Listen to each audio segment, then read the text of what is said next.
Bismillahirrahmanirrahim.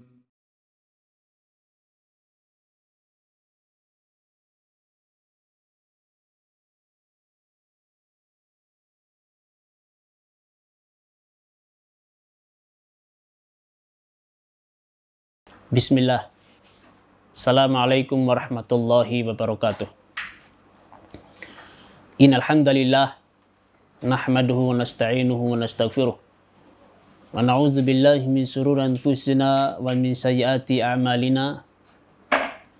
May yahdihillahu fala mudhillalah wa may yudlil fala hadiyalah. Asyhadu an la ilaha illallah wa asyhadu anna Muhammadan abduhu wa rasuluhu. Qala Allah Ta'ala fi kitabihil karim, ya ayyuhalladzina amanu taqullaha haqqa tuqatih wa la tamutunna illa wa antum muslimun.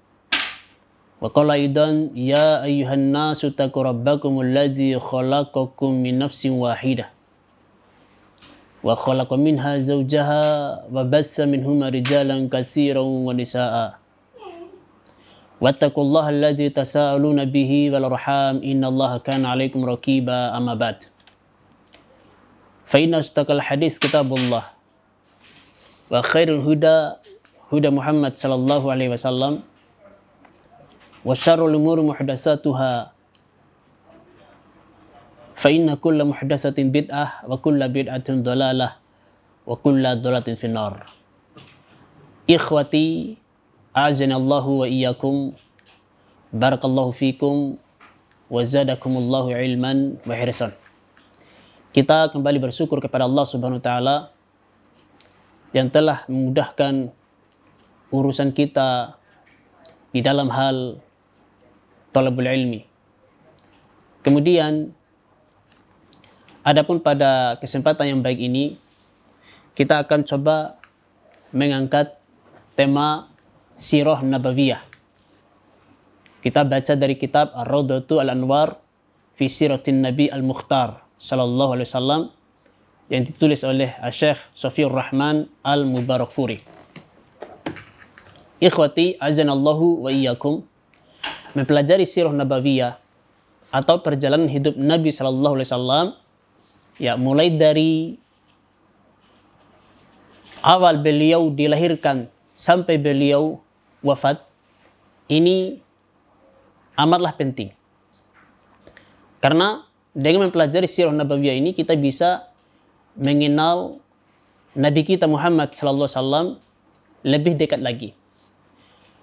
Dan dengan sebab kita mengenal Nabi sallallahu alaihi wasallam akan menjadikan kita lebih dekat kepada Rasulullah sallallahu alaihi wasallam, ya lebih cinta kepada beliau. Dan seorang yang tidak mengenal Nabi SAW, tidak mungkin dia bisa cinta kepada Rasulullah SAW. Ya, sebagaimana pepatah yang ma'ruf, ya tak kenal maka tak cinta. Maka untuk mencintai Nabi SAW, seorang harus mengenal tentang pribadi beliau, harus mempelajari tentang sirah, tentang perjalanan hidup Rasulullah SAW. Nah, ketika kita bisa mencintai Rasulullah SAW, maka kita bisa mendapatkan keutamaan yang banyak. Ya. Di antaranya adalah diharapkan kita bisa berkumpul bersama Rasulullah SAW di dalam surganya kelak. Sebagaimana dalam sebuah hadis disebutkan, man ahabbani fahuwa ma'i fil jannah. Barang siapa yang cinta kepadaku, maka dia akan bersamaku di surga nanti.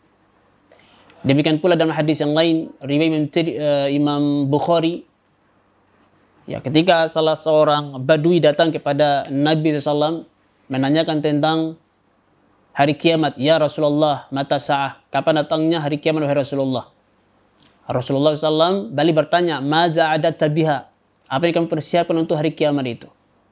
Maka laki-laki ini berkata, aku tidak mempersiapkan banyak amal soleh wahai Rasulullah, akan tetapi aku hanya persiapkan dengan cinta kepada Allah dan Rasulnya. Maka Rasulullah SAW berkata, anta ma'aman ahbabta, sesungguhnya engkau pada hari kiamat nanti akan dikumpulkan bersama orang yang engkau cintai. Jadi hanya mengandalkan cinta kepada Rasulullah SAW, ini akan menyelamatkan kita pada hari kiamat nanti. Dan orang yang cinta kepada Nabi SAW akan dikumpulkan di surga Allah SWT bersama Rasulullah SAW. Anas bin Malik bertanya kepada Nabi SAW, "Ya Rasulullah, apakah hadis ini, ucapanmu ini, engkau bersama orang yang kau cintai, berlaku untuk kami juga, wahai Rasulullah?" Maka Rasul mengatakan, "Naam." Berkatalah Anas bin Malik, maka pada saat itulah kami benar-benar sangat cinta kepada Rasulullah Sallallahu Alaihi Wasallam, cinta kepada Abu Bakar, cinta kepada Umar, cinta kepada Utsman. Ya, meskipun kami tidak beramal seperti amalan mereka, ya, meskipun kami tidak beramal seperti amalan Nabi, amalan Abu Bakar, ya, amalan Umar, ya, tetapi dengan cinta kepada mereka, ya, diharapkan kami bisa berkumpul bersama mereka di dalam surga Allah Subhanahu wa taala. Jadi ikhwati azanallahu wa iyyakum, maka suatu keharusan bagi kaum muslimin untuk cinta kepada nabinya Muhammad sallallahu alaihi wasallam. Maka ini diantara faedah, ya, bila kita mempelajari tentang sirah nabawiyah, perjalanan hidup Nabi SAW, ya, diantaranya kita bisa mencintai Nabi SAW. Seorang tidak mempelajari sirah Nabi, seorang yang tidak mengenal Nabi SAW, maka mustahil dia bisa cinta kepada Nabi SAW. Kalau ada orang yang mengaku cinta kepada Nabi, namun tidak pernah mengetahui tentang sirah Nabi, tidak pernah mengetahui sunnah Nabi, apalagi mengamalkan sunnah Nabi, dia mengaku cinta kepada Nabi, maka bisa dipastikan ini adalah klaim dusta. Iya, mengaku cinta kepada Nabi, tapi tidak pernah mengenal Nabi. Suatu hal yang mustahil. Iya, seorang mencintai sesuatu yang dia tidak kenal. Demikian pula suatu hal yang mustahil, seorang mengaku cinta tapi dia tidak mengamalkan sunnahnya. Ya, kalau kita benar-benar cinta kepada Nabi, maka pelajarilah sirah nabawiyah. Kalau kita benar-benar cinta kepada Nabi, maka kenalilah sunnah-sunnah Nabi SAW. Sehingga kita tidak termasuk orang yang klaimnya adalah klaim dusta. Sebagaimana kata Al-Imam Ibnu Qayyim Al-Jauziyah rahimahullah ta'ala. Kemudian ikhwati azanallahu wa iyyakum, ya, selain daripada cinta kepada Nabi, di antara faedah kita mempelajari sirah nabawiyah, yaitu dengan mempelajari sirah nabawiyah akan mentazkiyatun nufus, akan membersihkan jiwa-jiwa kita.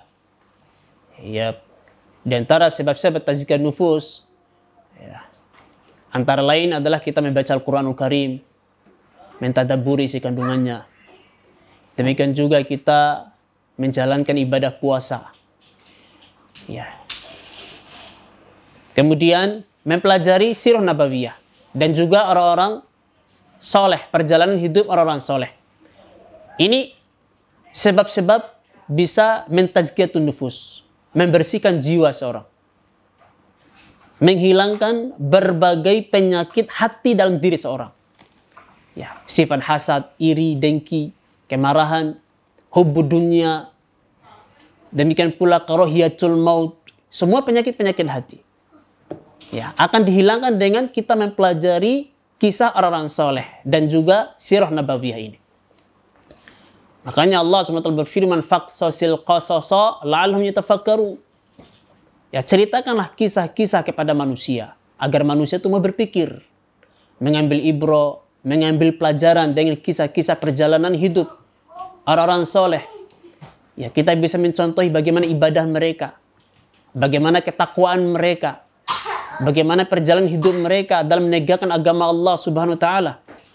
Ya, dengan mengetahui itu semua kita bisa mencontohi mereka. Fabihudahum muqtadih, kata Allah Subhanahu wa taala, dengan petunjuk-petunjuk mereka maka ikutilah. Petunjuk siapa di sini? Yaitu petunjuknya para nabi. Petunjuknya orang-orang soleh. Ya. Kemudian di antara faedah daripada mempelajari sirah nabawiyah, bahwasanya sirah nabawiyah ini termasuk di antara ilmu besar. Di antara ilmu besar. Nah, jadi kalau dikatakan ilmu besar, maka sudah seyogyanya kaum muslimin fokus untuk mempelajarinya. Yep. Kenapa dikatakan ilmu sihir ini adalah ilmu besar, ilmu yang utama. Ulama menyebutkan bahwasanya inna syarafal ilmi bi syarafi al-ma'lum. Sesungguhnya tingginya atau mulianya suatu ilmu tergantung daripada tingginya sesuatu yang dipelajari. Nah, sirah nabawiyah kita mempelajari tentang diri Nabi Shallallahu Alaihi Wasallam. Kita mempelajari tentang pribadi Nabi Shallallahu Alaihi Wasallam, tentang perjuangan Nabi SAW, tentang ibadah Nabi Shallallahu Alaihi Wasallam. Tentu itu adalah sesuatu yang mulia. Yep.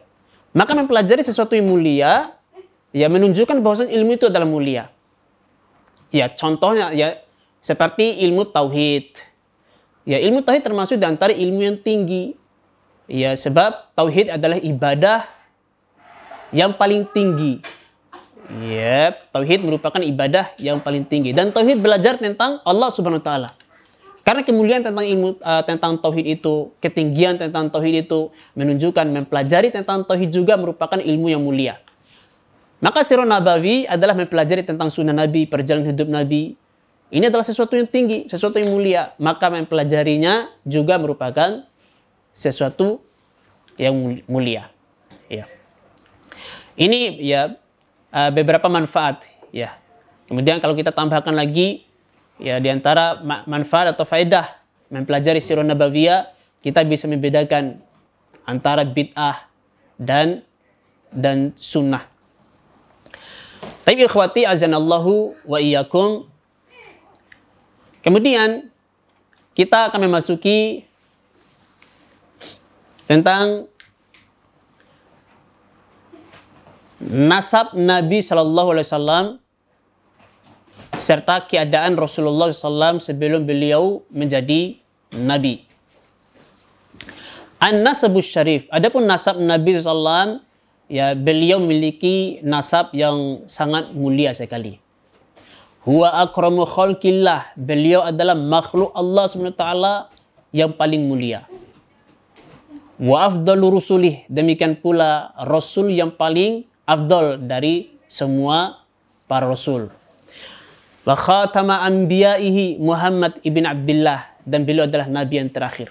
Kalau kita melihat dari makhluk Allah Subhanahu wa taala yang paling mulia, yang paling afdal, yang paling unggul adalah para anbiya dan para rasul. Ini makhluk Allah Subhanahu wa taala yang paling unggul, paling mulia, manusia-manusia pilihan Allah Subhanahu wa taala. Kalau kita lihat ya jumlah para nabi yang diutus oleh Allah Subhanahu wa taala ada 124.000 nabi. Ini jumlah para nabi dan rasul secara keseluruhan, 124.000 nabi. Mereka adalah manusia-manusia yang paling mulia. Mereka adalah manusia-manusia pilihan Allah Subhanahu wa taala dari seluruh makhluk Allah Subhanahu wa taala. Nah, dari 124.000 nabi ini Allah pilih lagi ya nabi-nabi yang paling baik. Nabi-nabi yang paling baik. Nabi yang paling baik dari 124.000 ada 25 nabi. Ya, 25 nabi disebutkan dalam Al-Quran itu adalah nabi-nabi terbaik. Ya, kama huwa ma'ruf. Ya, sebagaimana yang kita ketahui, ya 25 nabi itu. Ya, 25 nabi ini adalah nabi terbaik. Nabi pilihan Allah SWT dari 124.000 itu. Kemudian dari 25 nabi ini Allah pilih lagi. Ya, nabi yang terbaik lagi. Nabi pilihan Allah SWT. Mereka adalah ulul azmi. Ya, ulul azmi ada 5 nabi. Nabi Nuh, Ibrahim, Musa, Isa, dan Muhammad. Ada 5 orang nabi. Jadi 5 orang nabi, ulul azmi ini adalah nabi pilihan Allah, nabi terbaik dari 25 orang nabi itu. Ya, Nuh, Ibrahim, Musa, Isa, Muhammad sallallahu alaihi wasallam. Kemudian dari 5 nabi ini Allah pilih lagi. Ya, ada yang lebih afdol lagi dari 5 nabi itu. Dia adalah Muhammad sallallahu alaihi wasallam. Jadi Nabi Muhammad SAW adalah nabi terbaik dari 5 orang nabi ulul azmi. Dan 5 orang nabi ulul azmi nabi terbaik daripada 25 nabi. Dan 25 nabi ini adalah terbaik dari 124.000 nabi. Nah, jadi kesimpulannya Nabi Muhammad SAW adalah nabi yang terbaik, nabi yang afdal. Dan tentunya beliau adalah manusia yang terbaik yang dipilih oleh Allah Subhanahu wa taala dari seluruh makhluk yang pernah diciptakan oleh Allah Subhanahu wa taala. Beliau adalah Muhammad bin Abdullah bin Abdul Muttalib bin Hashim bin Abdul Manaf bin Qusay bin Kilab bin Murrah bin Ka'ab bin Lu'ay bin Ghalib bin Fihr bin Malik bin Nadar bin Kinanah bin Khuzaimah bin Mudrika bin Ilyas sampai Adnan. Adnan adalah anak keturunan daripada Ismail. Ismail adalah putra daripada Ibrahim alaihissalam. Nah, jadi nasab Rasulullah SAW sampai kepada Ibrahim alaihissalam. Ini nasab Rasulullah SAW min jihati abihi, dari jalur bapaknya. Adapun ibunya adalah Aminah binti Wahab bin Abdul Manaf bin Zuhra bin Kilab. Ya, satu jalur dengan nasab Abdullah. Ketemu pada kakek yang kelima, yaitu Kilab. Ya, jadi Aminah dan Abdullah ini sama-sama Quraisy. Ya, kakeknya ketemu pada Kilab, kakek Nabi SAW yang kelima. Nah, jadi nasab Rasulullah SAW adalah nasab sangat mulia, baik dari segi bapaknya maupun ibunya. Adapun kabilah Nabi SAW, kabilah beliau dikenal dengan kabilah Quraisy. Nah, kabilah Quraisy ini adalah kabilah yang sangat terkenal sekali, masyhud laha bisyaraf, sangat terkenal dengan kemuliaannya, memiliki kedudukan yang sangat tinggi sekali. Ya, dan sangat dihormati oleh bangsa Arab. Ya, pada bangsa Arab, suku yang paling terkenal, yang paling disegani, yang paling dihormati dan ditinggikan kedudukannya oleh kaum Arab adalah suku Quraisy dari seluruh penjuru Arab. Ini adalah kabilahnya Nabi Sallallahu Alaihi Wasallam. Dan Quraisy ini merupakan kakek Nabi SAW yang ke-10. Wa kullu min rijalati hadhil qabilah kanu sadatu asyrafan fi zamanihim. Orang-orang yang memiliki kedudukan, orang-orang yang memiliki kemuliaan. Nah, ini kakek Nabi Sallallahu Alaihi Wasallam dari kalangan Quraisy. Yep.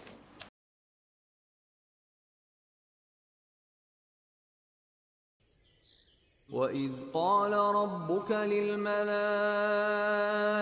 إِنِّي جَاعِلٌ فِي الْأَرْضِ خَلِيفَةً قَالُوا أَتَجْعَلُ فِيهَا مَن يُفْسِدُ فِيهَا وَيَسْفِكُ الدِّمَاءَ وَنَحْنُ نُسَبِّحُ بِحَمْدِكَ وَنُقَدِّسُ لَكَ قال إني أعلم ما لا تعلمون وعلم آدم الأسماء كلها ثم عرضهم على الملائكة فقال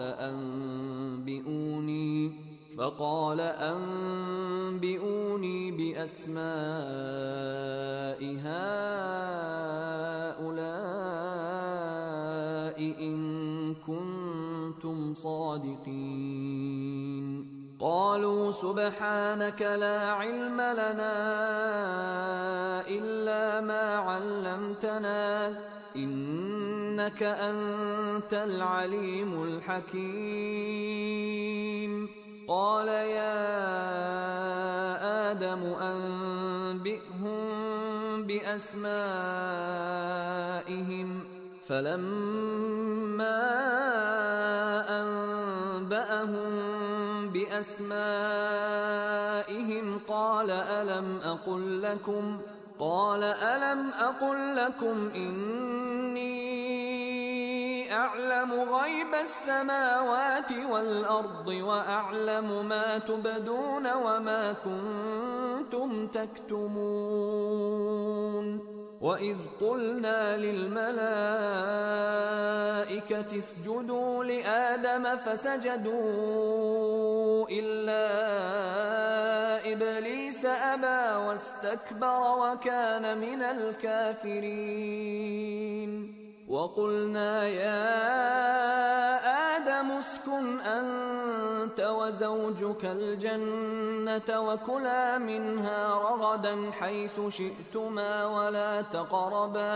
ولا تقربا هذه الشجرة فتكونا من الظالمين فأزلهما الشيطان عنها فأخرجهما مما كانا فيه وقلنا اهبطوا بعضكم لبعض عدو ولكم في الأرض مستقر ومتاع إلى حين فتلقى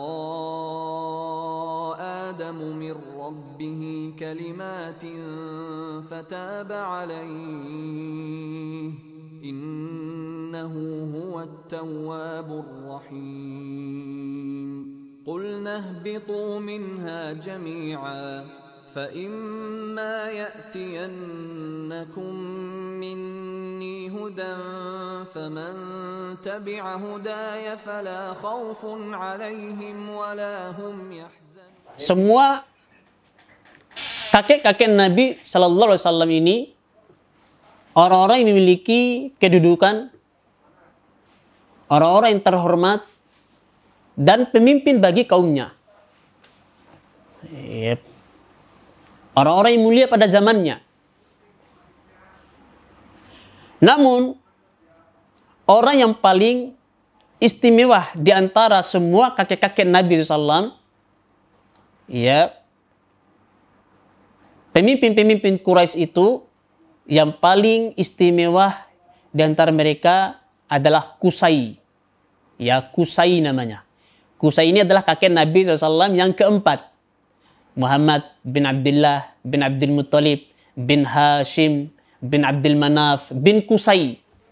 Ya, kakek Nabi SAW yang keempat. Dari semua kakek-kakek Nabi SAW yang merupakan pemimpin bagi kaumnya itu, yang istimewa pada zaman mereka itu, yang paling afdol, yang paling utama dan paling istimewa adalah Qusay.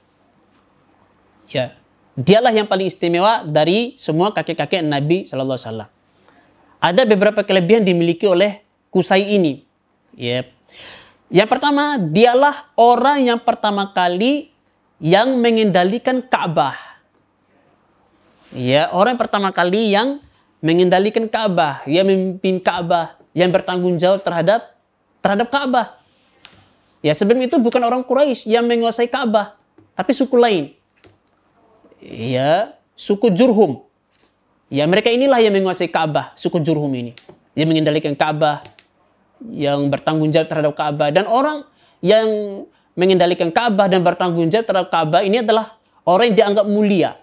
Orang yang sangat disegani, orang yang sangat dihormati. Ini suku Jurhum ini. Nah, kemudian pada zaman Qusay berusaha untuk mengendalikan Ka'bah. Ya, berusaha untuk menguasai Ka'bah dan dia pun berhasil. Ya, dia pun berhasil. Jadi dari kalangan orang Quraisy, orang yang pertama kali yang mengendalikan Ka'bah itu adalah Qusay, kakek Nabi SAW yang keempat.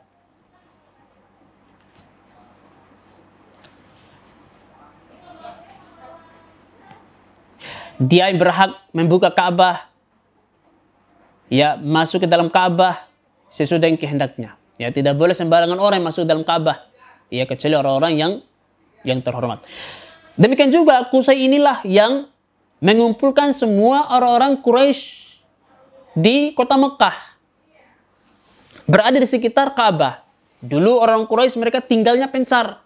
Berkabilah-kabilah orang Quraisy dulu. Ada yang di gunung, ada yang di luar kota. Jauh-jauh tinggalnya orang Quraisy. Ketika Qusay ini menguasai Ka'bah, dia kumpulkan semua anak keturunan Quraisy untuk tinggal di dekat Ka'bah, pas di tengah-tengah kota Mekah. Ini jasa besar daripada Qusay. Ya, kalau tidak ada atau kalau bukan karena sebab si Qusay, ya Quraisy tidak mungkin berada di Mekah. Ya, bisa bersatu, berkumpul di situ. Ya. Demikian juga di antara keistimewaan dan jasa daripada Qusay ini, ya, dia yang mengadakan as-siqayah warifadah. As-siqayah warifadah, siqayah itu mempersiapkan minuman secara gratis, jus untuk jemaah haji dan jemaah umroh. Ya, siqayah ini minuman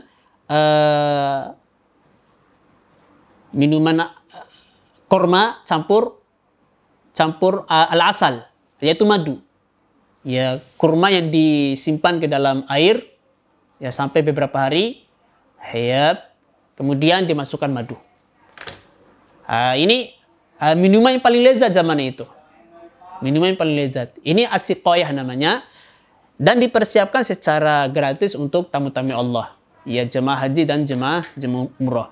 Demikian pula ar-rifadah, yaitu ta'amun kana yasna'u lahum fi al-mausim, dibuatkanlah makanan, adonan roti dicampur dengan daging yang dipersiapkan untuk jemaah haji dan umroh secara gratis.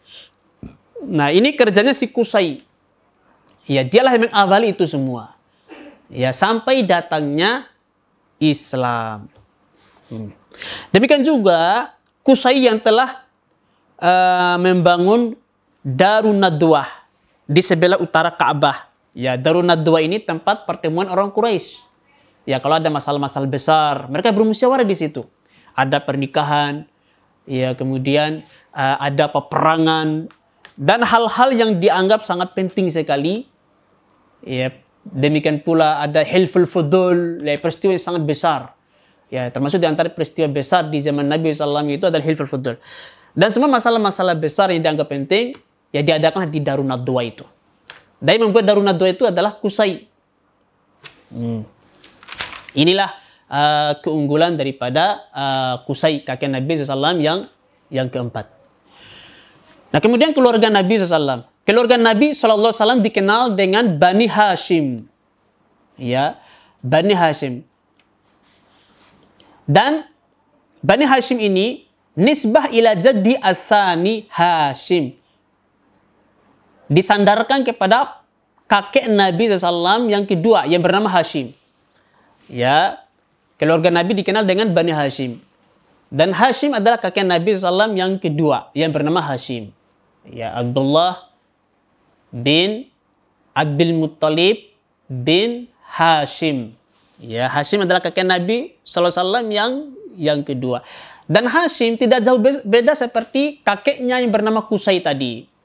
Ya, sifatnya, kepemimpinannya, kemuliaannya, ya, sama persis seperti kakeknya. Dan Hashim termasuk pemimpin bagi orang-orang Quraisy. Dia yang mengendalikan siqayah warifadah, yang mengendalikan Ka'bah, memegang kunci Ka'bah. Ya, Hashim bersama saudara kandungnya yaitu Al-Muttalib. Al-Muttalib adalah saudara kandung daripada Hashim. Mereka ini mirip. Ya, kepemimpinannya, sifat-sifatnya ya mirip. Ya, Hashim dan Al-Muttalib ini. Nah, Hashim di antara keunggulan Hashim, ya, atau keistimewaan Hashim, dialah alladzi sanna rihlatain. Orang yang pertama kali membuat rihlatain, yaitu perjalanan musim panas dan musim dingin. Ya, musim panas dan musim dingin. Kalau musim panas, ya, perjalanan menuju ke Syam. Kalau musim dingin, perjalanan menuju ke Yaman.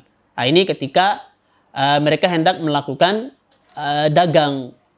Ya, mereka dagang mencari ma'isyah di Syam, yaitu ketika musim panas, dan di Yaman ketika musim dingin. Maka oleh karenanya si Hashim ini dikenal dengan Sayyidul Batuha, ya, tuan gurun padang pasir. Ya, tuannya gurun padang pasir. Karena dialah orang yang pertama kali mengadakan rihlatas syita'i was saif.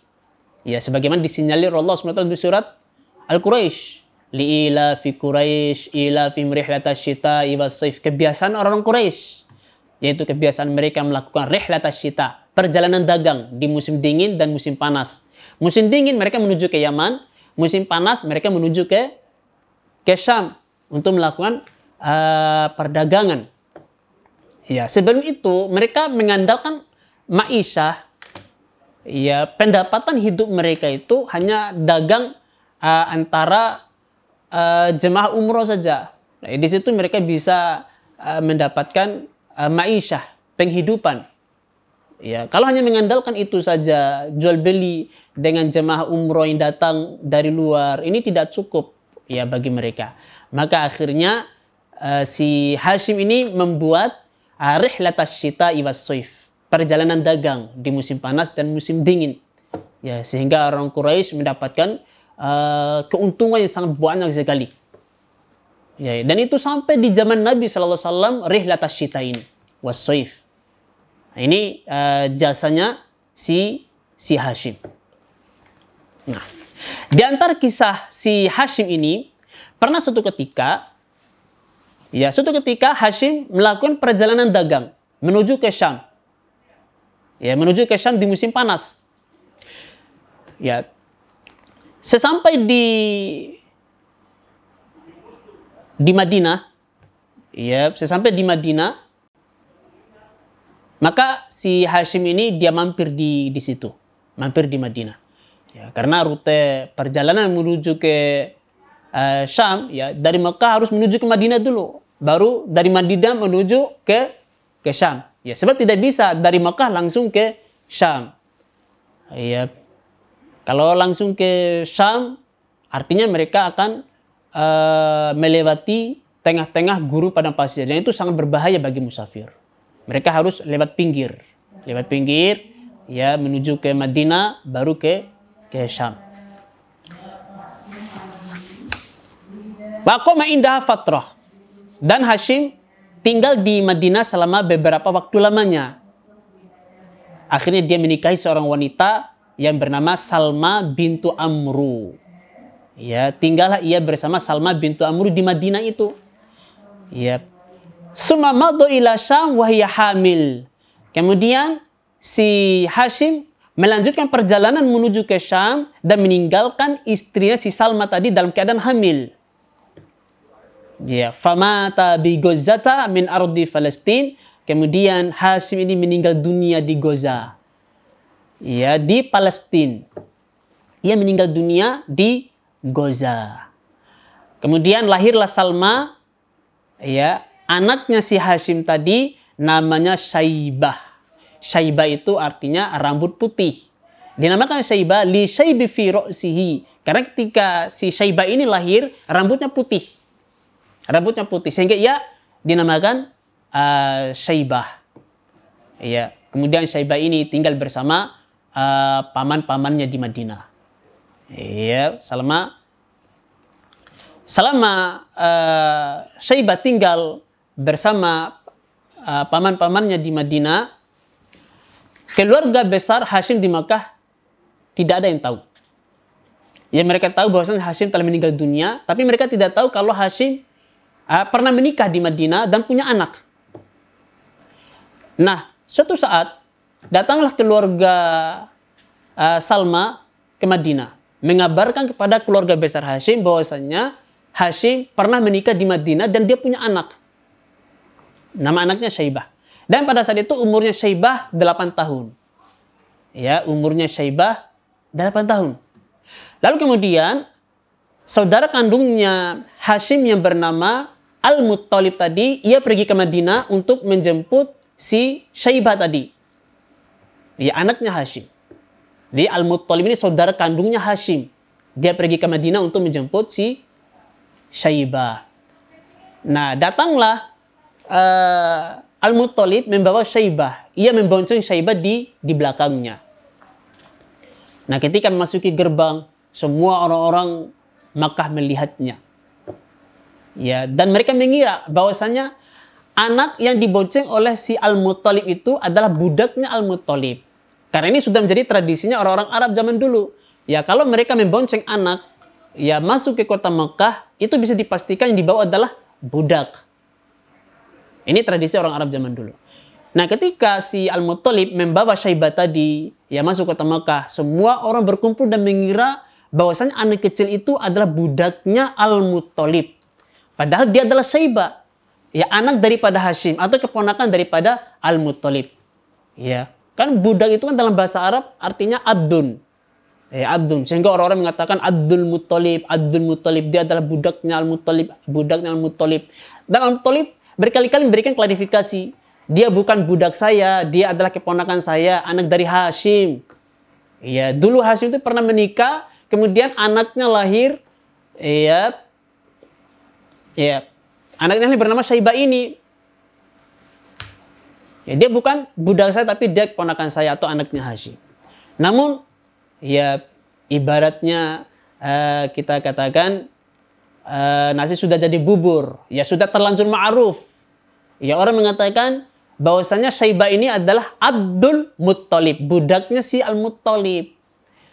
Ya, budaknya si Al-Muttalib. Sehingga si Syaibah ini dikenal dengan Abdul Muttalib. Ya, Abdul Muttalib. Padahal dia bukan Abdul Muttalib, dia adalah Syaibah. Ya. Kemudian kepemimpinan sementara dipegang oleh Al-Muttalib, ya, kepemimpinan kota Makkah. Namun itu tidak lama. Meninggal Al-Muttalib digantikan oleh keponakannya tadi yang bernama Syaibah, yang sudah terlanjur dikenal dengan Abdul Muttalib, budaknya si Muttalib itu. Maka Abdul Muttalib ini pun dia menjadi pemimpin kota Makkah. Dan ikhwati azanallahu wa iyyakum. Nah, Abdul Muttalib ketika dia menjadi pemimpin, dia tidak jauh beda seperti kakek sebelumnya, kakek Nabi SAW. Tidak jauh beda seperti Hashim, seperti Qusay. Ya. A'dhamuhum qadran. Demikian pula beliau memiliki kedudukan yang sangat tinggi, memiliki kemuliaan di masanya. Ya. Lam yablughu ahad, yang tidak dicapai oleh seorang pun pada zamannya. Artinya dia adalah manusia yang paling unggul pada zamannya. Ya, tidak ada orang yang menyamai kemuliaan dan kehebatan seperti Abdul Muttalib ini, kakek Nabi SAW yang pertama. Ya.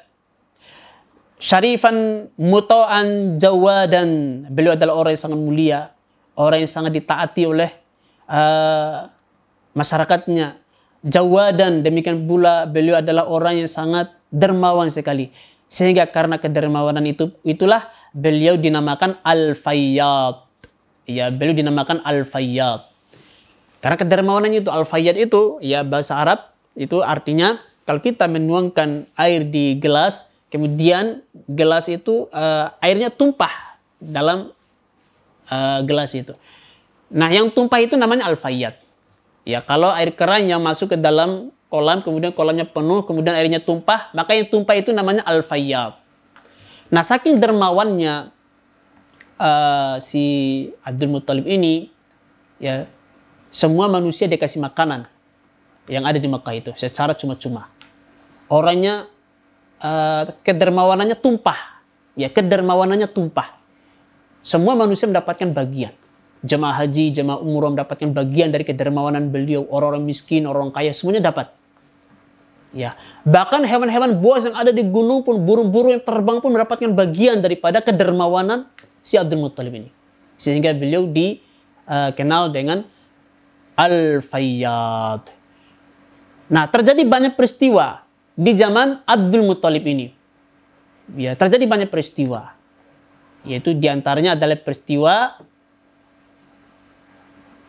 serangan pasukan Abrahah, ya, yang hendak menghancurkan Ka'bah. Taib, wallahu ta'ala alam, kita akan melanjutkan pembahasan ini pada pertemuan yang akan datang. A'udzu billahi minasy syaithanir rajim. Bismillahirrahmanirrahim.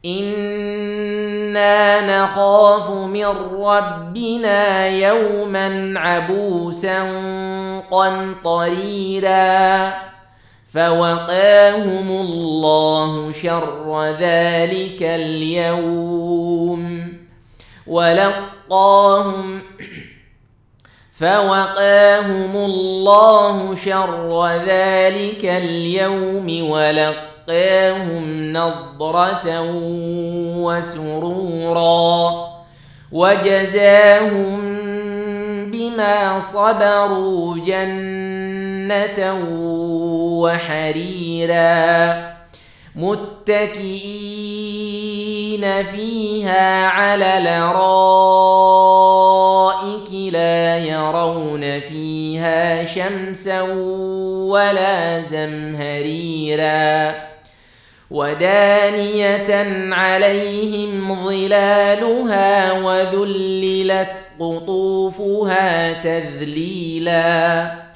ويطاف عليهم بآنية من فضة وأكواب كانت قواريرا